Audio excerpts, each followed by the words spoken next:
get upset on the internet. Hi everybody and welcome back to Retrostation1989. I'm Commander Dan, and this is License to Play. It's a show where we review licensed retro video games. Things based on movies, books, comic books, arcade games, breakfast cereal, soda pop. Heck, if it has a license and it's a retro game, we evaluate it and tell you if it's worth anything. The reason why we're doing it is because our alien overlords had threatened to liquidate the planet Earth if we couldn't prove that we were basically harmless, and I figured the best way to do that was to show them licensed video games. So, we're getting close to one of my favorite times of year. In fact, we're right at the beginning of it, which is basically spooky season, and it will feature a kick-ass special guest. Folks, you'll never guess who I've got for us this year to hang out with us and talk a little spooky spectacular over one of my favorite games. By the way, I'm also doing a countdown to Halloween with an advent calendar. So guys, pay attention for that too. If you like what you saw there, give me a thumbs up. Anyway, alright, and if you do guess what this is about coming up for spooky season, you win a no prize from the Retro Station. So you've still got some time before the first episode goes up. But all that aside, this last week, Splat's been going back to school. And now he's got his book bag, his Trapper Keeper, the whole nine. This week, we're going to be reviewing another film-based license. Or are we? This seems like a mystery, possibly a crime. So before we get all wrapped up in that, let's go back, all the way back to 1930. In the later throes of Prohibition, President Hoover, one of America's presidents, decided to create a task force to fight against a rising tide of bootleggers, drinking, partying, and general drunken carryings-on that goes with all that criminal booze. For all my young space pirates, politicians often will try to solve a problem with a task force, which sounds a lot like doing something, but in reality is a lot of not much of anything most of the time. Hoover put his mind to it and found the most keenly nerdy, straight-laced, party-fouling wet blanket in the known Western Hemisphere, Eliot Ness. Good old boner poison Eliot Ness, as his buddies would call him, and while task forces were meant to put people's minds at ease and not much else, because it was an open secret that everyone drank, from the president to the lowliest sternobum, the laws of prohibition seemed to be a predicate on which the government could go after specific criminals, more than an actual prohibition against alcohol. Hoover, no relation to J. Edgar, didn't realize that in J. Edgar and Ness, he had a pair of wingnuts who were going to bring the whole shebang down, by hook or by crook. And they did. First thing Ness did was gathered around him a group of men, single men who could not be blackmailed or threatened with their families as hostage. Men willing to do whatever it took to shut down prohibition violators in Chicago, run under one Alphonse Capone, also known as Scarface. Capone ran a gang that was brutal. They weren't just providing liquor to the masses. From their nascent days, they were notorious and brutal. Do you know what the St. Valentine's Day Massacre was? Let's just say Capone was involved, and it was so friggin' bad it became an idiom for terrible things happening in February. Capone had no problem using muscle to destroy his enemies, or anyone who stood up to him, or people who got his order wrong at a pizza place. This guy was a maniac. Until Ness and his group of Treasury-based Department of Prohibition agents came to town. Their job was to prosecute anyone violating the Volstead Act, specifically Al Capone and any of his cronies. The true story ends with Capone getting indicted on tax violations, and then racketeering charges in the thousands, to which he pled guilty for a lower sentence, but ended up serving out the rest of his life in prison, when the judge determined the trial would be first for the IRS case. Prohibition was ended in 1933, and from time of his arrest throughout the years between the end of Prohibition, the Untouchables destroyed the ways Capone made money, and then finally, when the unit was disbanded, Elliot retired and lived happily ever after with his kids and hugging and bananas and sandwiches and candy and love and happiness. Okay, that's a lie. Actually, Eliot Ness's future was pretty messed up, and the truth is so shocking and depressing, I'd get age blocked for talking about it on my silly puppet show, and we're not going to be talking about that because there was no video game made about the torso murders. Don't Google that if you'd like to sleep tonight. Both Prohibition and Ness's Untouchables were a famous story, and in the 60s, America was really into police procedurals. Things like Dragnet and FBI were very popular, and while they were interesting and exciting, Jack Friday didn't always seem to win, but the Untouchables were legends already. Commander Dan, Splat is in the virtual classroom, and I have created a hologrammatic teacher suitable to the task. Alphonse Capone. Who better to give Splat an asymmetrical, experiential lesson in the legal history of Earth during his time. And hopefully his alphabet, Margot. Affirmative, Commander. Additional, no promises. Right. Well, today's evaluation is sort of a caper in disguise. What I thought was going to be a straightforward, simple evaluation of a licensed property from a movie ended up, in many ways, being nothing like I thought.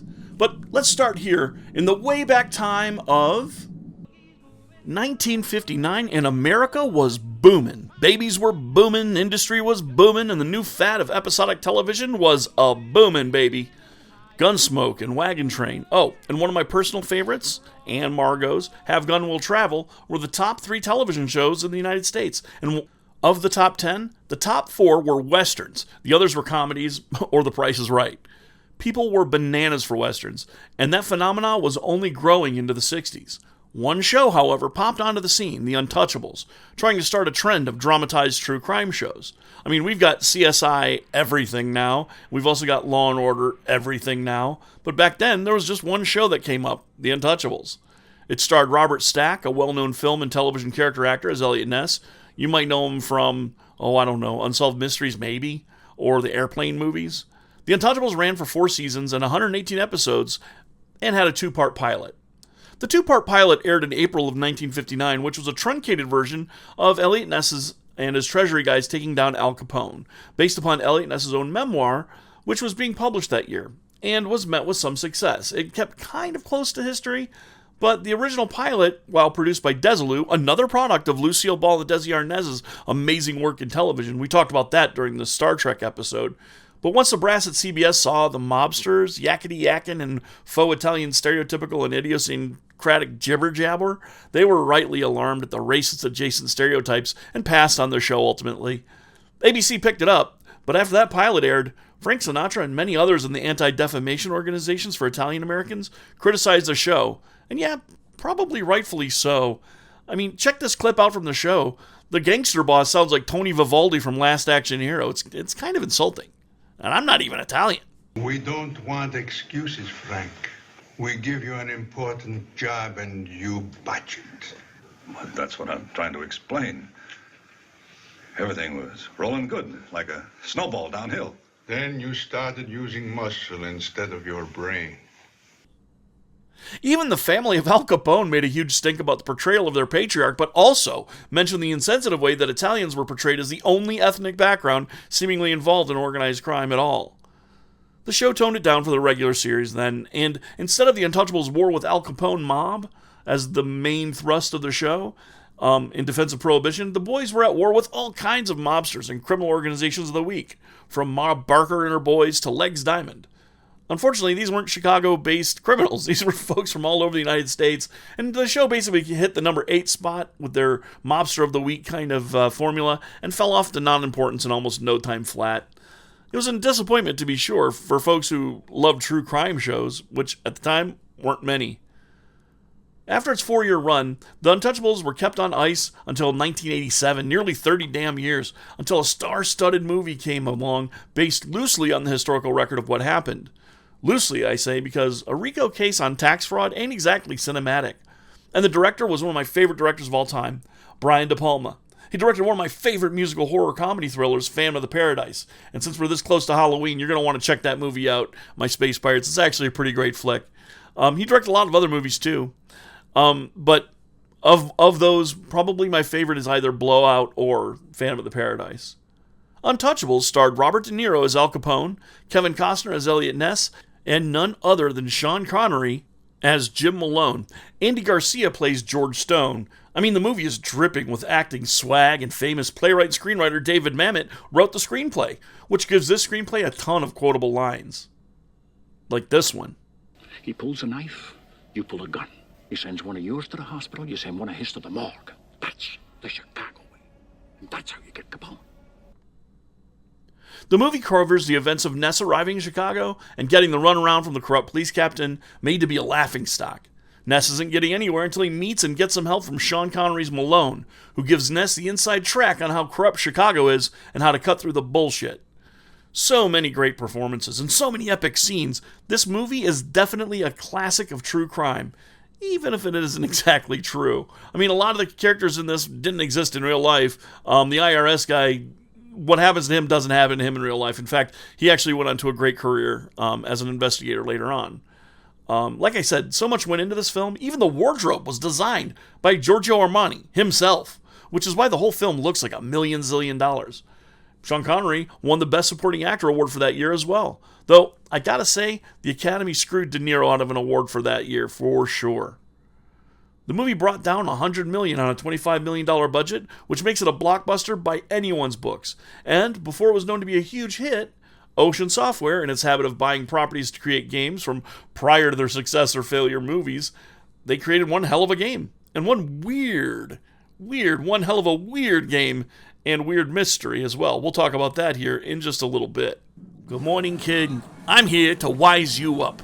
My name is Alphonse Aloysius Cappuccini Capitoni Capone, but you can call me Al, and I'm here to teach you about the stupid move the U.S. government made trying to keep people away from having a good time. And also my alphabet? Hey, you know how they say, those who can't do, teach? Well, I'm going to teach you about what I know best about. You don't know your ABC? Oh, you want to be a smart mouth? Look, I get it, little guy. You got yourself some enthusiasms. Enthusiasms. Yeah, you know my big enthusiasm? Baseball? Laser rifles, you little punk. Now, you want to be a wise guy, I'll treat you like a wise guy and fill you full of holes so quick you look like Swiss cheese on holiday. Now, you want to learn about my laser rifle? Heck no! Please, Mr. Al Capone, teach me about the stupid government instead. That's what I thought. And if I get time, I'll teach you using letters. Hooray! Yeah, shut up. Hooray. Woo-wee, that was pretty tense there. But Splat will do fine, I'm sure. I mean, how bad could it get? Anyway, the movie our evaluation is based on came out in 1987, and Ocean, who we talked about before in our last evaluation, and we'll talk about again because they were competent, if not superstars of licensed gaming entertainment, created a pair of home titles for the US market. This is Untouchables for the Super Nintendo and the Nintendo by Ocean, and we're going back again. Set your machines all the way back to the retro date of 1989, the year of the Retro Station. Ocean releases the DOS version of Untouchables. The credits for the port aren't readily available. I mean, the game was released in EGA and VGA, but the palette leaves a lot to be desired. Check out the graphics here. I mean, the joystick inputs also for DOS were not exactly the top of the top. They were still kind of figuring out DOS game playing. For that edition, the credits are scanty about this journeyman-like edition of the game, but we do know that the following year, that Frank Robinson and Ian Moran of Ocean Software programmed the gameplay, and Andy Rickson and Karen Davies created, a sumptuous graphic feast for the Amiga version of the game released in 1990. The gameplay and the graphics are just great. The Amiga game follows the major action beats of the movie, beginning with a raid on a Canadian bootlegger operation. But in the movie, it's a decoy. The game, keeping with the headlines used for the exposition in the movie, just announces that Elliot Ness is the new leader of the anti-bootlegging police team, rather than the embarrassing pic of Ness with a parasol makes him look like a jerk. Like so many other games of the time, the graphics in the Amiga version made me want an Amiga. This game and Three Stooges made me so jealous of a kid I knew from high school, Ben. Dude had an NES and an Amiga. His parents were like doctors or something. Just super rich dudes, but his family was super kind. They were just like my buddy Ben, I gotta say, but man, that Amiga, I was so jealous of that. It was a graphics machine. Now, the Amiga version of Untouchables has a lot of intricacies, things that are just neat as hell, but aren't needed to progress the gameplay. Like this close-up of the shotgun breech. Why do you need to know that? It counts the ammo for you elsewhere on the screen. Or the spyglasses view of Ness shooting up the bridge.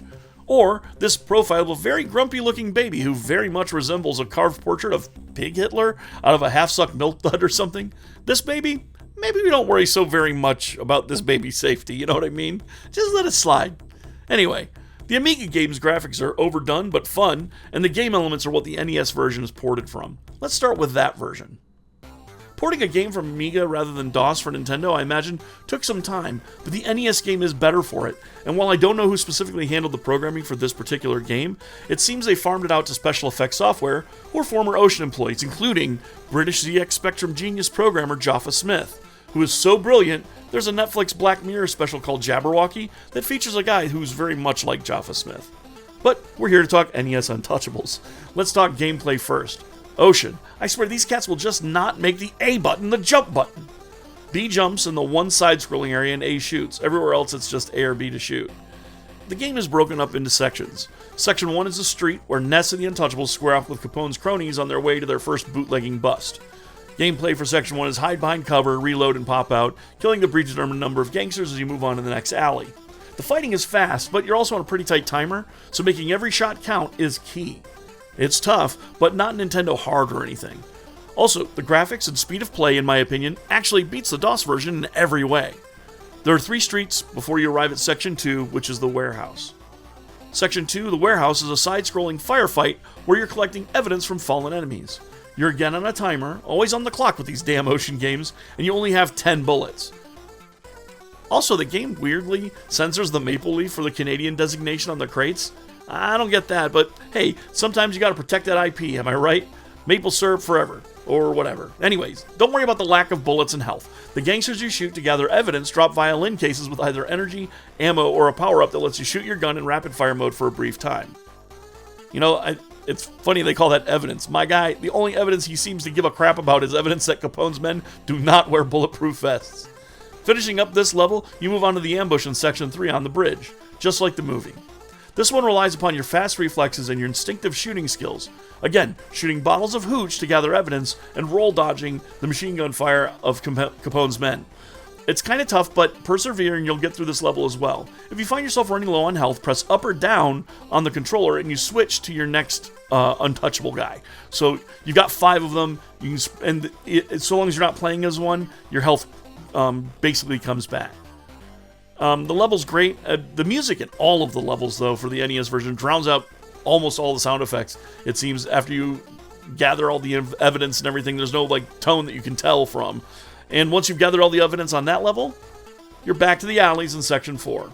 And this section's called the alleys, and it might as well be called the one place you want to take your pets and younger siblings outside of the room, and definitely outside of punching or kicking range, because this level is a test of both skill and patience. It is unfair.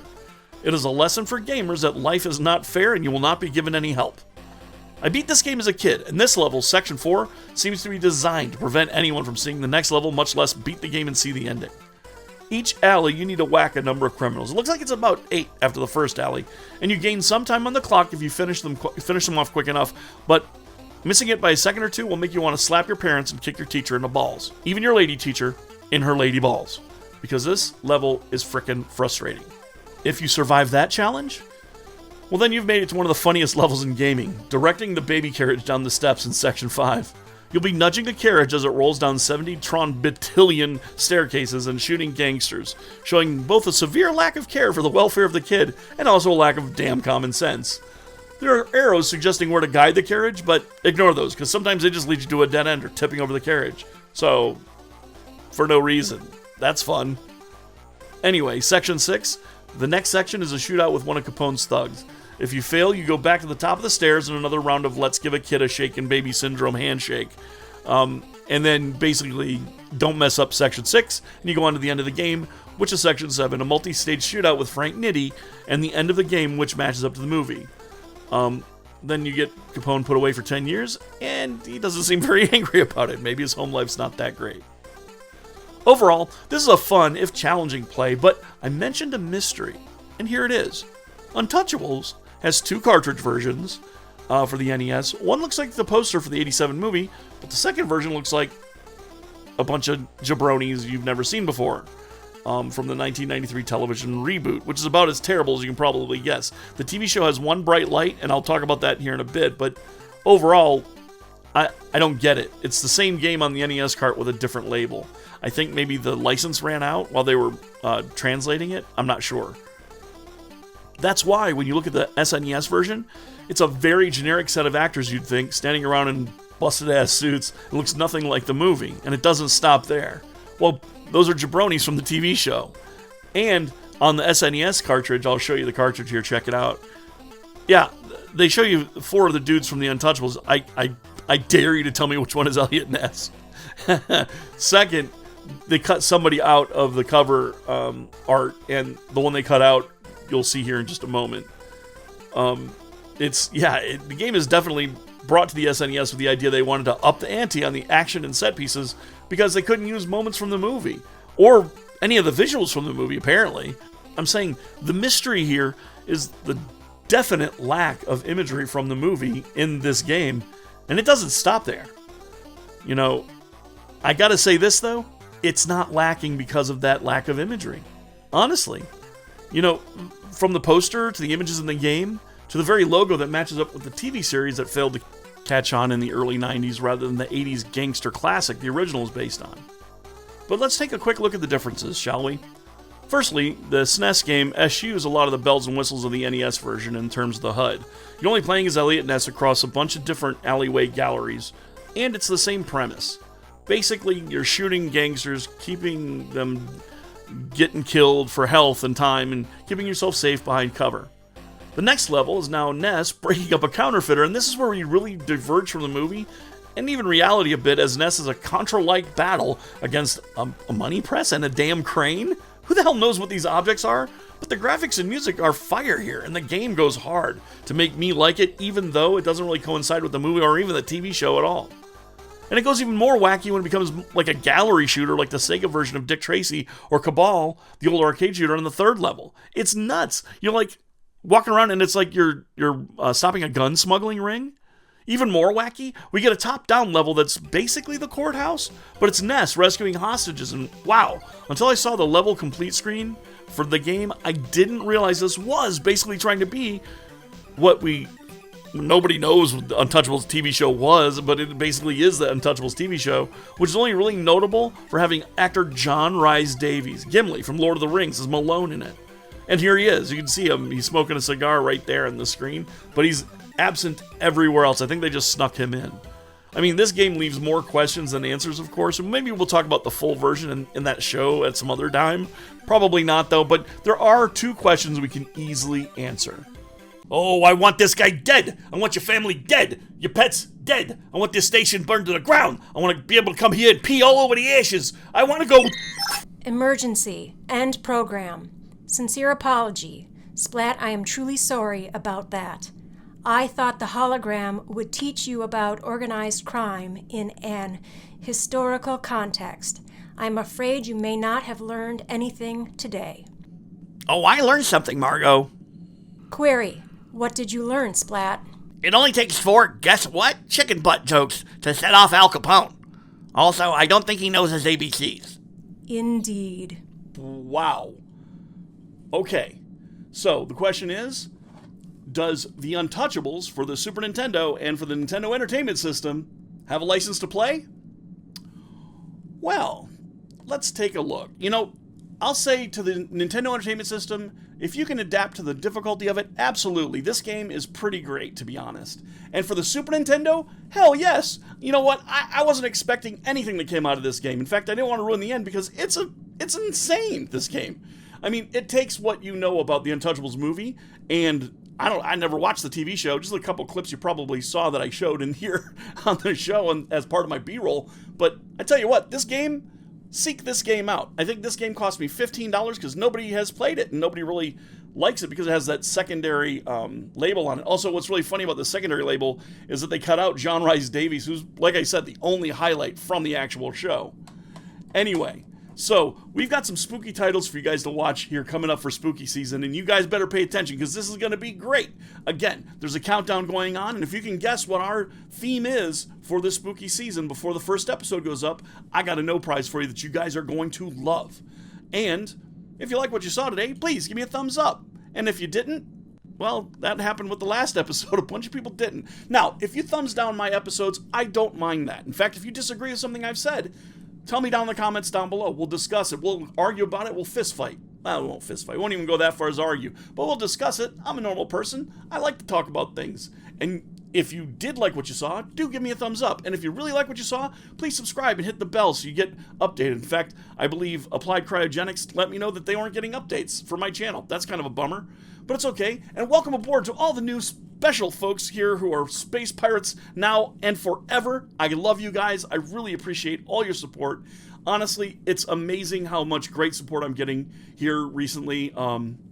And to the folks that I met out at the Pete Holmes show last weekend, thank you so much for hanging out with me. I was there alone, and you made it a kind of uncomfortable situation for a person with a little anxiety. Just washed it all away for me. So thank you guys so much for that. I do appreciate it. Now, stay tuned for our Halloween Advent countdown, because we got Advent calendars that we're doing. I'll show you one of the guys that I got, my favorite one. Oh, and Stephanie, Margot's voice, put little bottoms of these. But this is Jack Torrance, who looks an awful lot like Tamara's husband in a picture that they took. But yes, Jack Torrance from The Shining. So rad. This set is really cool, guys. I hope you watch as I continue going through that one. There'll be another. There are 3 episodes up so far. There'll be more each as we go. Before Halloween the 31st, we'll be counting down. And now, before I let you go and before I say anything else, remember, no matter what I've said during this show, in the future, or we'll say in the past, remember to always, always, always, always stay retro. Peace. Margot is